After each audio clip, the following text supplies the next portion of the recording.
नगरविकास विभाग आणि गृहनिर्माण विभागाचा नवा उपक्रम शासकीय घरकुल योजनांची माहिती एका क्लिकवर मिळणार।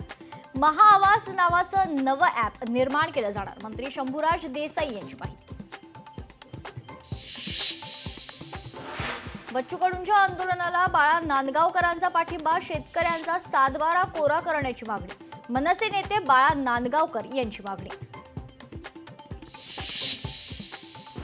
अमरावतीमध्ये मुसळधार पावसामुळे पिकांचं नुकसान, तिवसा तालुक्यातील शेती पाण्याखाली। संततधार पावसामुळे शेतकरी हवालदिल।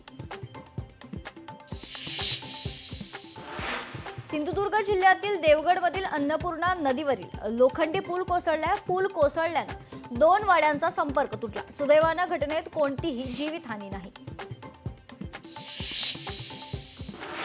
गुरुपौर्णिमा निमित्तानं साईबाबांच्या चरणी सोन्याचा मुकुट आणि चांदीचा हार अर्पण। साईबाबा संस्थानच्या वतीनं साई भक्तांचा करण्यात आला सन्मान। कल्याणमध्ये डेंग्यूचा पहिला बळी 31 वर्षीय तरुणाचा उपचारादरम्यान मृत्यू।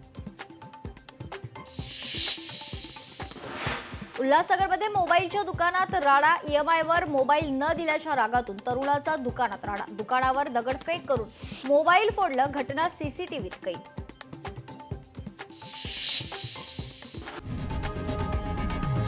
लोकशाही मराठी ऐका, पहा, जागरूक रहा।